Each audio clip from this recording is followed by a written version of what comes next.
Hello friends, কেমন আছো তোমরা সবাই? আশা করি সবাই খুব ভালো আছো।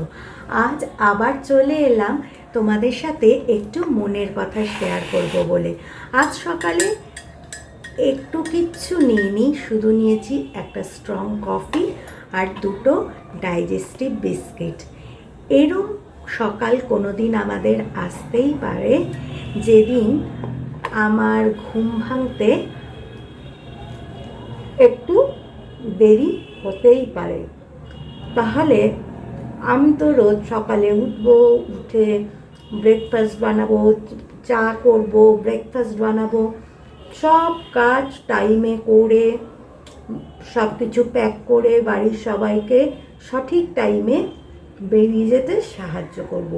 কিন্তু কোনো দিন তো হতেই পারে যেদিন আমার শরীরটা ভালো লাগছে না, হয়তো ঘুম নাই ভাঙলো, দেরি হয়ে গেল। এটা যে কারোর, আমি আমার কথা দিয়ে বলছি, এটা যে কারোর সাথেই হতে পারে।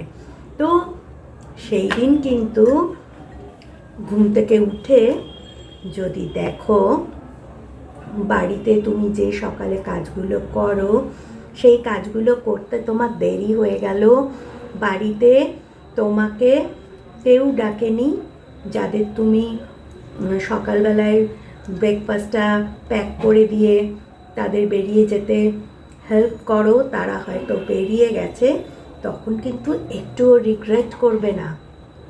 কারণ তোমার শরীরটাও শরীর, তুমিও প্রতিদিন ওই কাজটা করো।